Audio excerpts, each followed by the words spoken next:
사무엘하 7장 14절 16절 말씀입니다. 사무엘하 7장 14절로 16절 말씀, 구약성경 473쪽에 있습니다.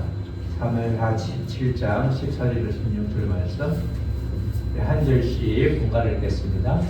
나는 그에게 아버지가 되고 그는 내게 아들이 되리니 그가 만일 죄를 범하면 내가 사람의 뇌와 인생의 채찍으로 징계하려니와 15절 내가 내 앞에서 물러나다가 사울에게서 내 은총을 빼앗은 것처럼 그에게서 빼앗지는 아니하리라.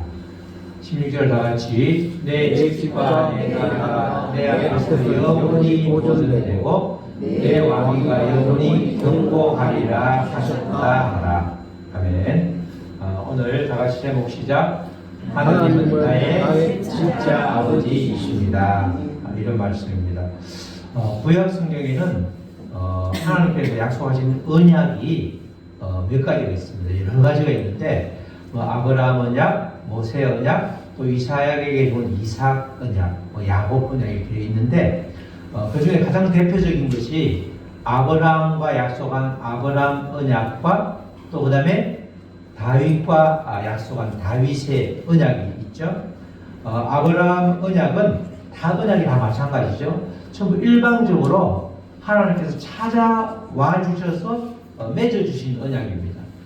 우리가 말하는 사랑과의 약속은 서로 쌍방이 있는데 하나님과의 약속은 하나님께서 일방적으로 우리에게 약속을 해주시는 거죠. 그러니까 하나님이 깨지 않으면 깨지지 않는 약속이 바로 언약입니다. 그래서 우리가 말씀을 붙들고 기도하면 하나님께서 들어주시는 것이 우리가 하나님께서 깨트리지 않기 때문에. 그래서 이제 그걸 증거로 보여주는 게 우리가 창세기 15장에 나오죠. 옛날에 그 당시에는 계약 언약을 할 때 이렇게 고기를 딱 쪼개놓고 그 사이로 둘이서 지나가는 거예요. 그러면서 약속을 어기면 어떻게 된다? 죽는다. 내가 약속을 어기면 내가 죽고 너가 약속을 어기면 너가 죽는다. 그래서 두 사람이 쫙 지나가는데 이 아브라함의 언약은 아브라함이 잘 때 하나님께서 아브라함이 깊이 잠들었을 때 하나님이 그냥 고기 사이로 혼자 지나가신단 말이죠. 그 말은 뭐예요? 하나님이 깨트리지 않으면 절대로 깨질 수 없다. 그걸 이야기하는 거죠. 이 아브라함 언약이 그런 언약입니다. 그래서 아브라함의 언약의 내용은 창세기 12장부터 쭉 이어지는 내용인데 특별히 아브라함에게 씨와 땅과 복을 주겠다. 그래서 앞으로 왕들이 그에게서 나올 것을 예언하는 그런 말씀이죠.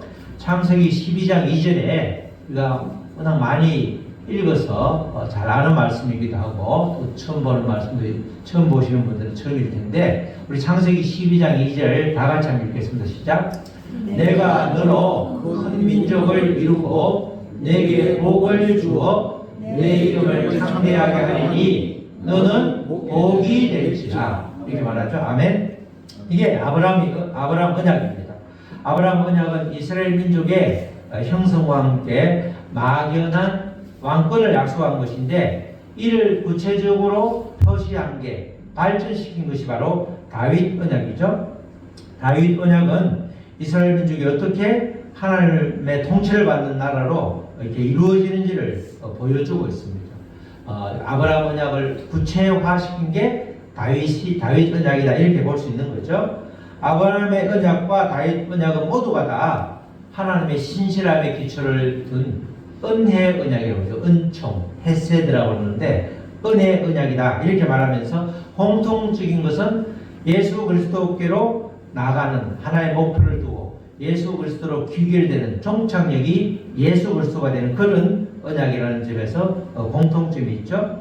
오늘 구약을 대표하는 언약 중에 하나인 다윗 언약을 통해서 하나님이 어떤 분이신가, 하나님이 나에게는 어떤 분이신가, 우리 제목에 나왔지만 하나님 나의 진짜 아버지시죠. 그 언약의 내용을 통해서 정말 하나님을 나의 진짜 아버지로 모시고 살아갈 때에 우리가 이 세상을 살 때에 정말 든든한 이처럼 큰 힘이 될 수가 없는 것이죠.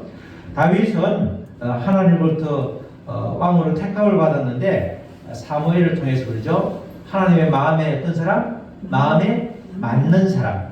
우리 사도행전에 보면 하나님 마음에 합한 사람이라고 했는데 성경이 개정되면서 하나님의 마음에 맞는 사람 이렇게 말하죠. 사무엘상 13장 13절로 14절에 그런 내용이 나오죠.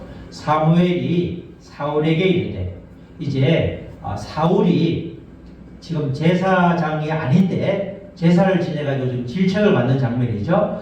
블레셋과 싸우는데 블레셋의 그 군사들은 엄청나게 많고 사울의 군사는 많지 않았는데 이 자꾸 사울의 군사들이 겁을 먹고 도망을 가는 거예요. 그래서 안 되겠다. 이 하나님께 제사를 지내야 되겠다. 왜냐하면 사무엘이 도착을 기다리다 안 오니까 마지막까지 기다려야 되는데 거의 마지막 될 무렵에 사울이 제사를 지냈는데 그 부분을 이제 사무엘이 질책하는 거죠. 사무엘이 사울에게 이르되 왕이 망령되이 행하였도다. 제사장이 아닌데 제사장의 역할을 한 거죠. 왕의 하나님 여호와께서 왕에게 내리신 명령을 지키지 아니하였도다. 명령에 불순종하였죠. 사울이. 그리하였더라면 여호와께서 이스라엘 위에 왕의 나라를 영원히 세우셨을 것이거늘 왕의 명령에 순종하였다고 그러면 사울 당대에 끝나는 그런 왕이 아니라 왕조란 말은 이어서 왕이 될 텐데 사울 가문이 왕이 될 텐데 왕조가 될 텐데 불순종으로 인해서 거기서 끝 이렇게 말했다는 거죠. 그 다음에 14절에 지금은 왕의 나라가 길지 못할 것이라 너로 끝난다는 거죠. 여호와께서 왕에게 명령하신 바를 왕이 지키지 아니하였으므로 여호와께서 그의 마음에 맞는 사람을 구하여 여호와께서 그의 마음에 맞는 사람이 누구죠? 다윗을 구하여 여호와께서 그를 그의 백성의 지도자로 삼으셨느니라. 지금 여기서는 어떻게 되죠? 사울이 불순종하니까 사울의 당대에서 끝 이렇게 되죠. 근데 그 뒤에 이제 이어지는 다윗 언약에는 이 말씀이 안 나온단 말이에요. 이거와 반대로 불순종함에도 불구하고 왕위를 지켜주겠다. 그렇게 되는 거죠. 왜 그렇죠? 아들과 아버지의 관계가 다윗 때부터 성립되기 때문에 그렇게 되는 것입니다. 이렇게 사울의 불순종으로 인해서 사울은 왕에서 끝나게 되고 그 이어지는 다윗을 하나님의 마음에 합한 자, 하나님의 마음에 맞는 자 이렇게 말합니다. 이 하나님 마음에 맞는 사람으로 인정받는 다윗을 보면 그가 지은 시편을 보면 알 수 있죠. 시편에 보면 그렇게 아주 엄청난 험한 일이 있음에도 불구하고 나중에 아들 압살롬한테 쫓겨서 도망갈 때도 하나님을 원망한 것이라 결국 하나님을 찬송하고 하나님만이 나의 요새요 또 방패라고 하는 그런 수많은 고백을 통해서 정말 이 다윗이 하나님을 향한 그 마음이 진심이다 이렇게 알 수 있는 것입니다. 하나님께서 다윗을 이스라엘 왕으로 세우신 이후에 다윗은 하나님의 도우심으로 블레셋을 포함해서 백성이죠. 한 번도 지지 않는 그런 싸움을 하게 되는데 그러면서 이제 그 주변이 다 잠잠해지고 그러면서 왕권이 안정이 되고 또 백향목으로 궁전을 지었잖아요. 근데 자기가 이 궁전에 있다 보니까 마음이 불편한 거죠. 왜냐하면 하나님의 법궤는 휘장, 텐트, 장막, 그죠? 성막에 있는데 하나님의 이 궤를 성전을 아주 번듯하게 지어서 옮기고 싶은데 어떻게 하지? 이러면서 이제 그 이야기를 기록한 그때 상황을 기록한 말씀이 사무엘 하 7장 1절로 3절이죠.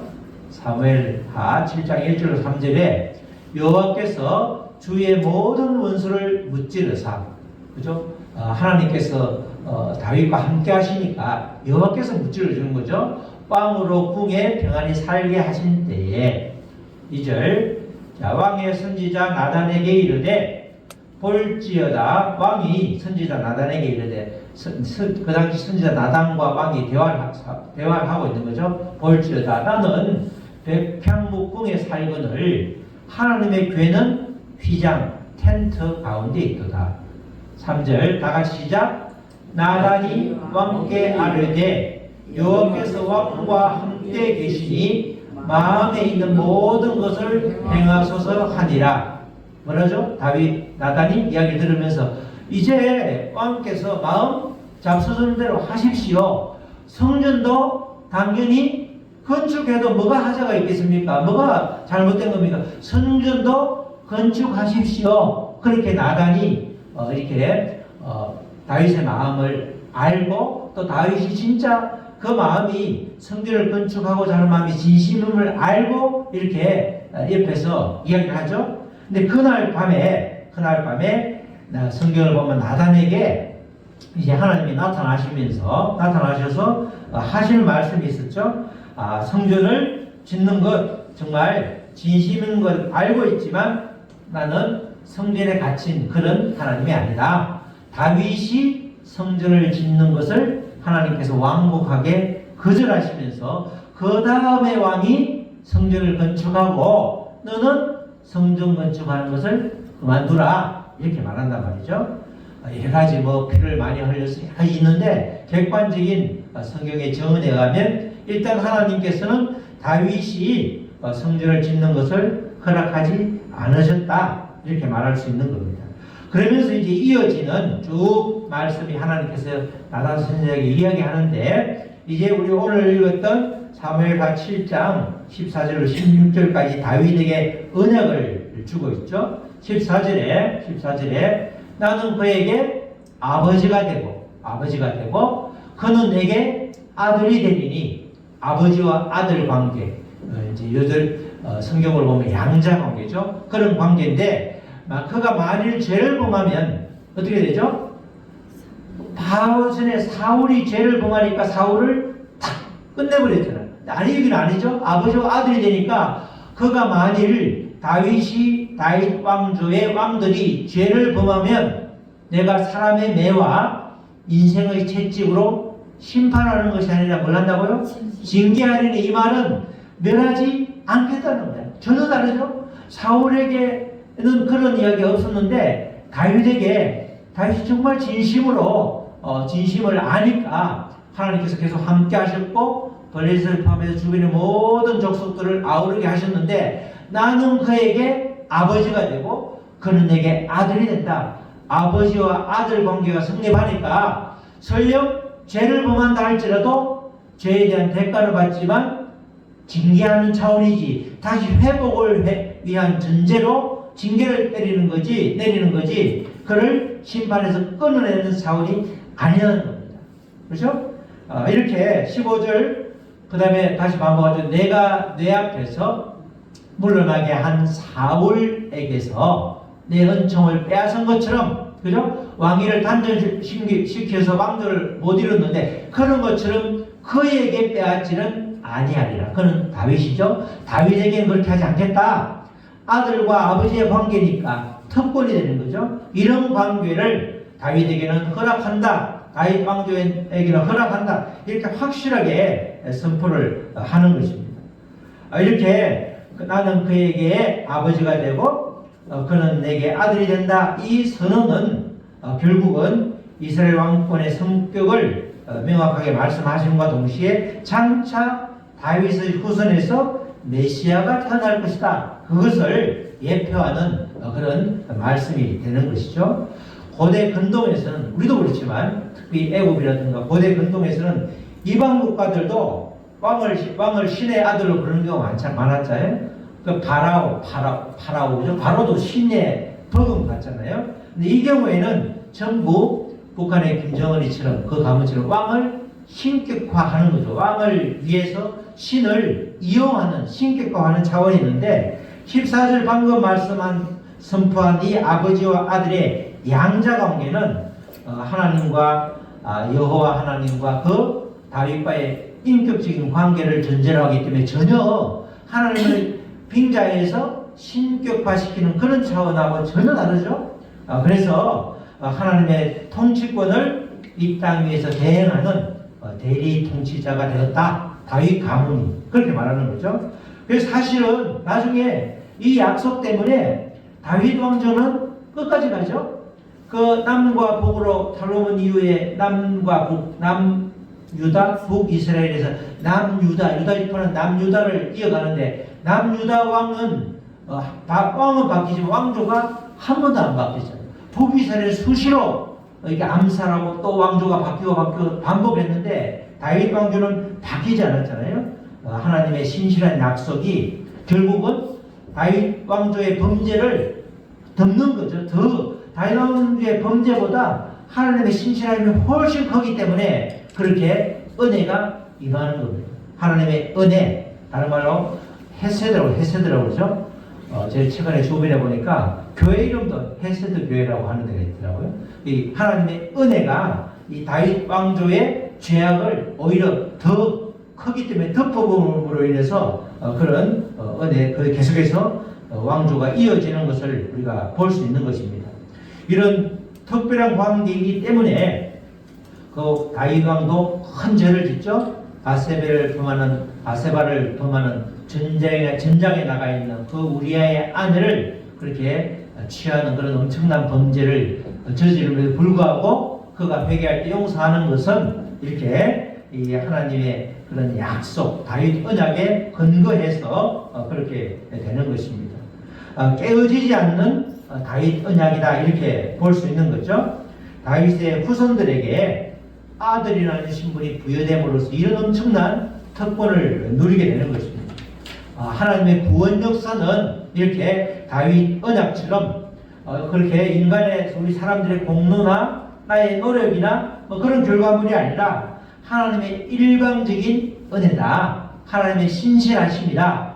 그걸로 인해서 우리가 구원을 받게 된 거죠. 우리의 구원이 바로 하나님의 일방적인 은혜와 하나님의 신실하심이 너무너무 크기 때문에 죄인인 우리를 덮고도 남음이 있다. 그래서 우리가 구원받은 근거가 되는 것입니다. 하나님께서 이렇게 나는 그에게 아버지가 되고 그는 내게 아들이 되리라 이 말씀은 나중에 예수 그리스도께서 요한으로부터 세례를 받을 때 하늘로부터 이는 내 사랑하는 아들이라 이것과 연결이 되는 그런 말씀이 되는 것이죠. 여기서 다윗 언약의 아들됨이라는 것은 결국 장차 성육신하여 오실 성자 예수님이신 예수 그리스도를 미리 알려주는 겁니다. 그래서 아브라함 언약, 다윗 언약의 최종 귀착점은 예수 그리스도가 되는 거죠. 그래서 구약을 오실 예수님에 대한 예표들이다 그렇게 말하는 겁니다. 하나님의 언약궤를 위해 성전을 짓고 싶다는 그 다윗의 제안을 완곡하게 거절한 하나님께서 오히려 다윗을 위해서 집을 지어주시겠다 이렇게 역제안을 하는데 그 말씀이 우리 7장 16절 말씀이죠. 내 집과 내 나라가 내 앞에서 영원히 보존되고 내 왕위가 영원히 견고하리라. 다윗이 하나님께 지어주고 싶은 집은 성전이었죠. 눈에 보이는 집이었는데 하나님은 다윗에게 눈에 보이지 않는 집, 다른 말로 뭐죠? 왕조, 다이너스티, 왕조를 보장해 주겠다 이렇게 말하는 겁니다. 영구적인 집인 다윗 왕조를 지어주겠다. 그래서 내 집과 내 나라가 내 앞에서 영원히 보존되고 내 왕위가 영원히 견고하리라 이렇게 선언을 하는 겁니다. 다윗 왕조를 향해서 이렇게 무조건적인 선언을 하고 있는 거죠. 이렇게 다윗 왕조의 여러 가지 흠이 많음에도 불구하고 그렇게 하나님께서는 그들을 그 왕조를 보장해 주겠다 이렇게 말하는 겁니다. 다윗 왕조가 비록 불순종으로 인하여 하나님과의 관계에 위기가 올지라도 이 다윗 언약으로 인해서 다윗 왕조는 버려지지 않는 그런 안전망 역할을 해주고 있죠. 이처럼 다윗 언약은 하나님의 은총을 담고 있는 하나님의 약속입니다. 하나님과 다윗 그리고 다윗 왕조의 왕들 사이에 아버지와 아들 관계가 성립함으로 인해서 회복을 전제로 징계를 하시고 이렇게 되는 것이죠. 우리가 지혜로운 부모는 그렇죠. 지혜로운 부모는 자식을 그냥 내버려 두지 않잖아요. 어떻게 하죠?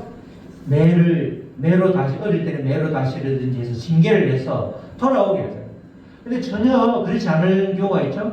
너무너무 귀해서 손 하나 대지 않고 말 한마디 안 하니까 나중에 그 아들, 딸이 커서 전혀 우리가 엄마, 아빠가 원하는 아이들이 아니라 또 하나님이 원하는 아이들이 아니라 완전히 빗나가는 경우가 굉장히 많습니다. 그래서 정말 지혜로운 부모는 자녀를 사랑하기 때문에 매를 드는 것처럼 하나님도 마찬가지로 다윗의 후손들이 죄악에서 돌이켜야 되니까 그렇게 하나님과의 관계를 유지하기 위해서 징계라는 수단을 사용했지 그들을 심판하여서 끊어버리 완전히 그냥 멸하지는 않았다는 거죠.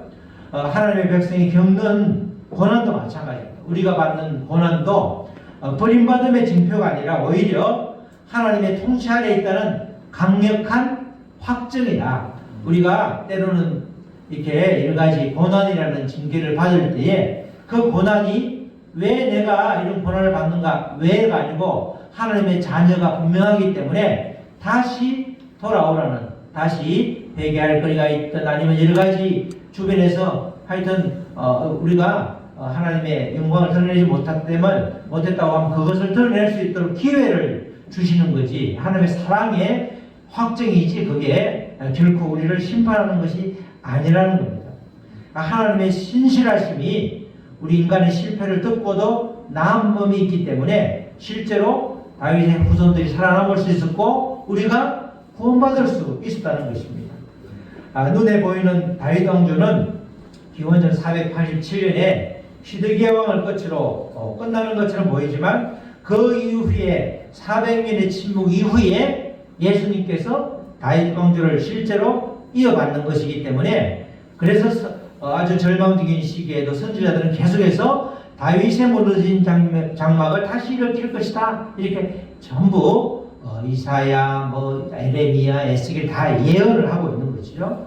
지상의 왕조가 아닌 메시아 왕국을 대망했고 그것이 예수 그리스도께서 오심으로 인해서 영원한 왕국이 이루어지는 그런 다윗의 왕조가 이루어지는 그런 실질적인 그런 실현이 된 것입니다. 예수 그리스도가 맨 처음에 오심으로 인해서 다윗의 왕권은 영적으로 이미 수립되었고 또 성령을 통해서 믿는 자들의 마음과 교회 안에서 지금도 실질적인 통치가 이루어지고 있는 것입니다.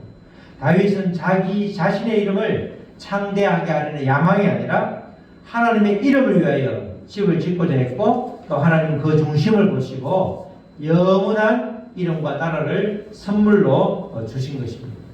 우리 사랑하는 성도 여러분, 우리는 다윗 언약을 통해서 하나님 안에서 우리가 누리게 될 양자의 권세를 이미 보여주셨습니다.